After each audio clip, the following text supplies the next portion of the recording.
the Philippine national anthem, and which shall be followed by an invocation.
Please remain standing for a brief invocation. Dear God of the universe, we thank you for gathering us together this morning. We thank you for the gift of our maritime resources, which have benefited mankind since the beginning of time. May we, as your stewards, continue to work for the protection of the seas and the preservation of life for all who traverse it. May the commerce that is generated bring about a fair and equal distribution of benefits to all. May our minds be filled with wisdom and our hearts with compassion as we continue to work for prosperity among nations. This we pray in your most holy name. Amen. You may now be seated. Good morning, ladies and gentlemen, and welcome to the Summit Conference, Shaping the Future of Shipping, Seafarer 2050. To formally begin our program, may we call on the International Chamber of Shipping Chairman, Emmanuel Grimaldi, to deliver his welcome remarks.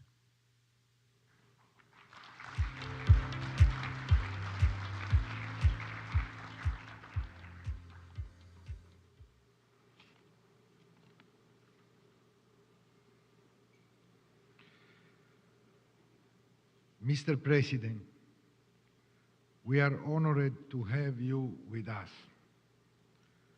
Good morning, Your Excellencies, ladies and gentlemen. Welcome to the Shaping of the Future Shipping Seafarer Summit. The first summit of its kind dedicated to the future of our workforce. It struck me recently that shipping seafarers are our most important asset, yet at many conferences and panels focused on seafarer, often they take place last. As our most important assets, we should put them first on the agenda. This is the beauty of our summit today. We are prioritizing seafarers through an entire summit, focusing on how we can build, nurture, and prepare our workforce for the changing landscape ahead. We need to transform seafarer roles to make sure that they can meet the needs of shipping in the future throughout education and training, recruitment and retention, and ensuring that our people are kept at the heart of our decision-making.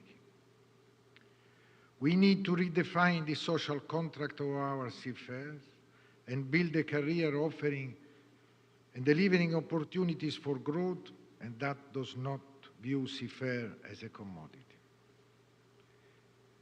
Seafarers have so much value beyond what they contribute to the shipping industry, and we have a responsibility to make sure that government recognizes this in the employment strategies. Today is a significant day, one that builds on the strong relationship developed between ship owners, maritime employers, and unions during the pandemic. We are working together to create a better future for our workforce. In collaboration, we coordinated this summit around the Day of Seafarers, so the industry could come together to celebrate seafarer around the world, whilst also laying our vision for the future of our workforce and working together as one. In many ways, our work is already underway. We have the Maritime Just Transition Task Force working to shine a light on the roles of seafarers and are going to play in the green energy transition.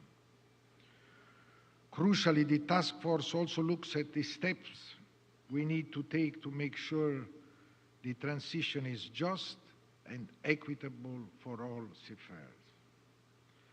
My predecessor as chair of the International Chamber of Shipping, Esben Paulson, spoke here in Manila back in 2019, calling for a review of the STCW. And this significant moment acted as a catalyst, and the IMO is reviewing the STCW as we speak. Revisions were made in 2010 in the form of the Manila Amendments, but a full-scale review has not yet been carried out over 25 years. And the shipping industry looks much different now compared to the 1990s. We hope for the IMO to complete this review by 2026 and urge them to keep working towards this, because it's important for safety of seafarers, but also to make sure global trades continue moving. I'm delighted that later on today, everyone in attendance will have the opportunity to watch an Adventure Spirit, a recruitment video created by the International Chamber of Shipping in collaboration with the wider industry to showcase what a career in seafaring entails. Great care has been taken to make sure this video shows the wonderful opportunities that a career in seafaring presents. And it is very important to celebrate this in the opportune context of complex market and candidates. This video will be an important way of promoting seafaring to potential candidates. But it is you, the people in this room, who must actively engage with stakeholders after this meeting to promote our industry. I am grateful for the leadership of the Philippines in helping to coordinate this event, and grateful to the President of the Philippines for your dedication to safeguard our seafarers. As an important employee of approximately 12,000 seafarers myself, including Filipino seafarers, I am very appreciative of your leadership and support for developing this shipping industry. This summit really is the vision of our Secretary General, Guy Platten. Not long ago in Sharm, Guy, Stephen, Cotton, and I have been discussing about this important event. Unfortunately, Guy is unable to be with us today, but our thoughts are with him and his family during this very difficult time. I know that Guy wants us to carry on working together to tackle this most pressing issue of our industry, so let us make this a great success. I wish all a productive day. Thank you very much. Thank you very much, Mr. Grimaldi. May we invite everyone now to direct your attention to the screens for a short video presentation on the Seafarer 2050.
very much. May we call on Transportation Secretary Jaime Bautista to introduce our guest of honor. Ladies and gentlemen, the President of the Republic of the Philippines, His Excellency Ferdinand R. Marcos, Jr.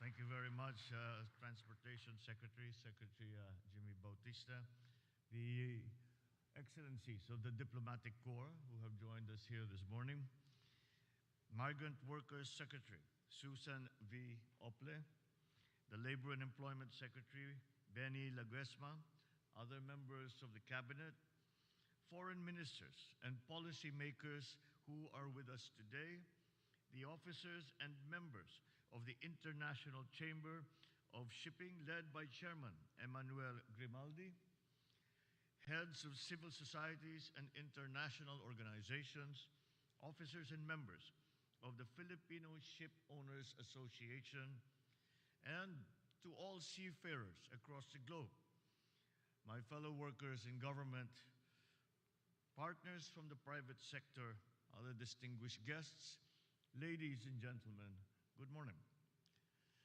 It's with some gratitude that I am here to join you and this International Chamber of Shipping and the Filipino Ship Owners Association, and I thank them for organizing this extremely important gathering. I am pleased to join you all today to discuss the many ways that we will shape the future of our shipping and seafaring industries. For over a millennium, shipping and seafaring have aided the way we transport goods, people, and ideas to distant shores. It is through these maritime endeavors that our world has become smaller and more connected, creating the solid foundation of the globalized and interconnected world that we all live in today. Now we find ourselves at a turning point for this very crucial sector. In recent years, the entire transportation industry, including shipping, of course, is undergoing a huge transformation marked by the coming of new and sustainable fuels, as well as the increasing deployment of digitalization and automation. To facilitate this shift, there is a need for the shipping industry to adapt and integrate new developments into their fleets, starting with the retooling of existing ships and the building of newer and more modern ships equipped with these new technologies. Of course, another central part of this change necessarily includes investing in a highly qualified and well-trained workforce that will build, maintain, and man these shipping vessels and sail towards other opportunities. This, along with many others, will be among the issues that we will be tackling in this gathering so that the future will be a smooth sailing for everyone. With all hands on deck, we must come together to envision and shape the future of the industry and global trade for the next 25 years. We can do this by identifying the skills required for the new generation of ships, discussing education and training requirements, and committing to a fair and just transition to build a future-ready and resilient shipping industry. Here in the Philippines, we are proud of our maritime heritage. We are also proud of the title as the seafaring capital of the world, with more than 500,000 Filipinos braving the vastness of the seas, comprising a quarter of the global maritime workforce. We are also grateful for the opportunities that our seafarers have created and are thankful for their wealth that they have brought home. I thus assure everyone that this government will continue strengthening maritime-related policies and protecting our seafarers and their loved ones. As President, I reiterate my directive to the Maritime Industry Authority and the Commission on Higher Education to work closely with the shipping industry on the upskilling and reskilling of Filipino seafarers to prepare them for the shift of ocean-going vessels from using conventional fuel sources to green ammonia between 2030 to 2040. Moreover, I enjoin all national government agencies, multi-layered organizers, and private stakeholders to work together in identifying strategies to ensure the availability of skilled workers to fulfill the requirements of the shipping industry. This is expected to significantly increase by the year 2050. 2050 may sound distant for now, but in the language of the seas, it will arrive in almost a heartbeat. Thus, it is vital that we now embark on a long-term, tangible, and sustainable effort that will address the many demands of the maritime sector in the years to come. I am confident that with all of us working together, we will navigate the turbulent tides ahead and chart a course towards a stronger and sustainable tomorrow for seafarers and the global community. May the winds be fair and the seas be kind to us as we embark on this journey together. Thank you all very much and good morning. Thank you, Mr. President. At this point, may we request the President to kindly grant us a photo opportunity. First, may we call on stage the members of the Diplomatic Corps. Local and foreign ministers and policymakers will follow. Please stand by.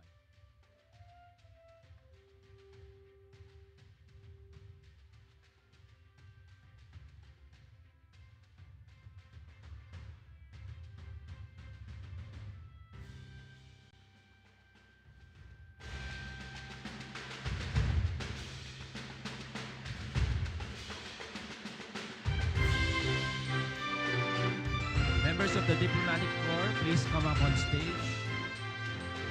May I request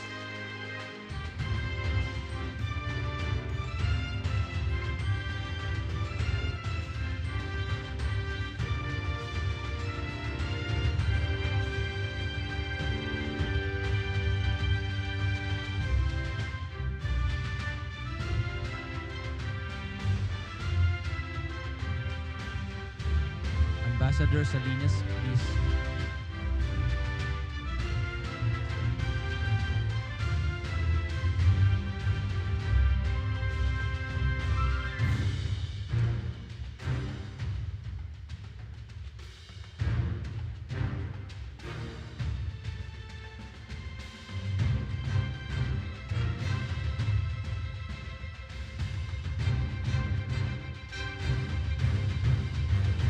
Thank you very much. Your smiles.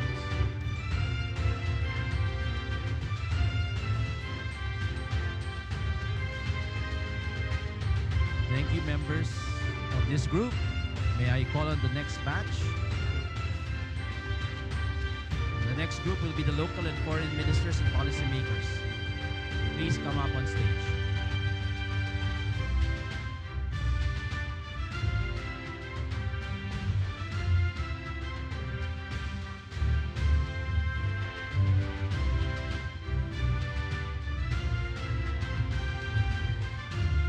Second group, local and foreign ministers and policymakers.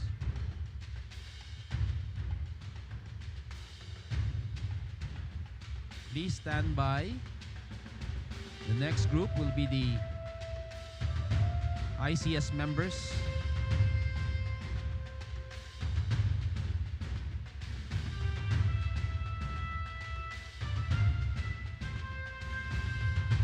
ICS board members, please stand by.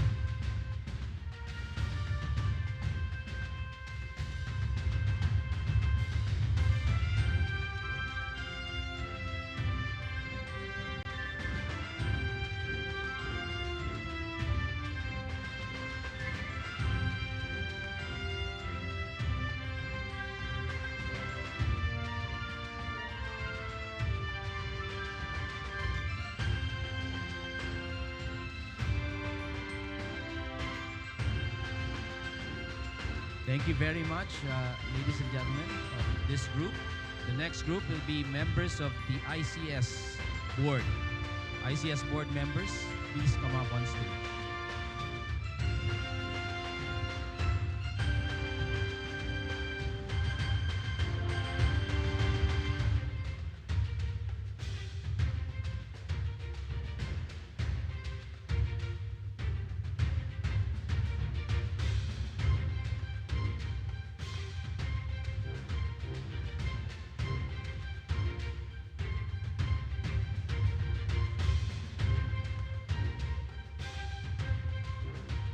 FSA board members, please stand by.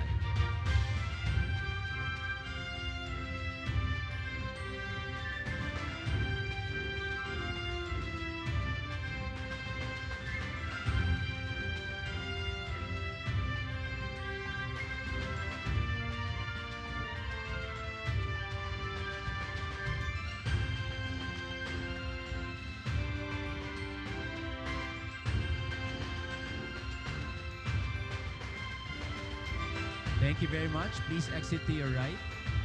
FSA board members, please come up on stage. Kindly watch your steps.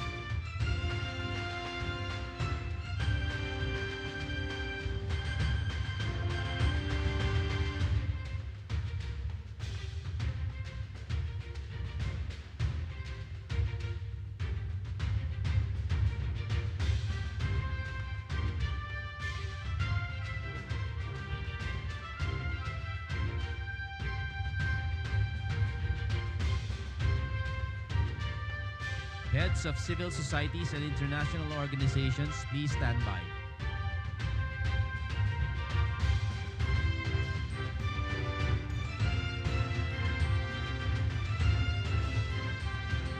Thank you very much. Please exit to your right. For the final group, may we request heads of civil societies and international organizations to please come on stage.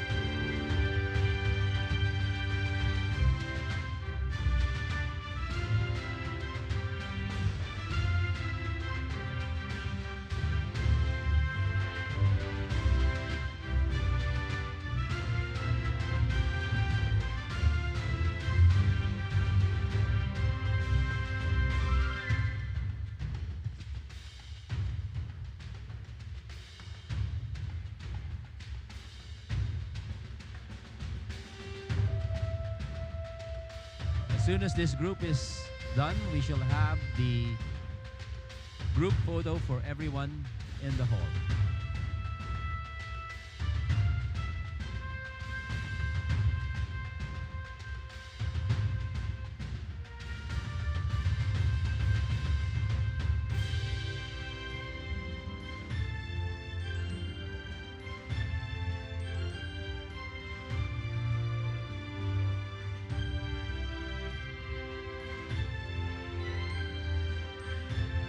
Thank you very much. Please exit to the right.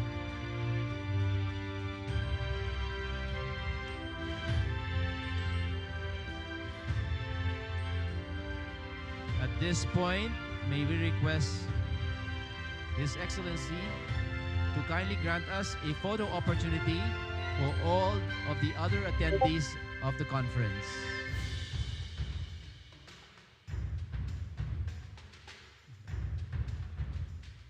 May we now invite the President and the rest of our stage party to please proceed downstage. The photographers and those covering the event could locate at the stage to capture the event.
may I request members of the ICS Conference 2050 to please smile and give it your best shot once the President is in position. This is our attendance photo.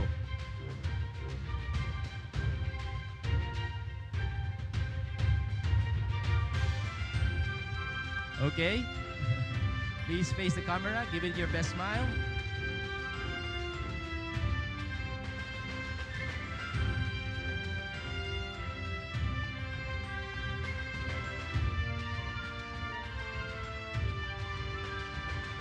Thank you, Your Excellency. Thank you, everyone. Thank you, ladies and gentlemen.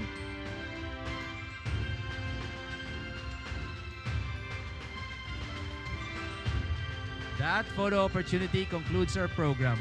Thank you very much to the President's Party.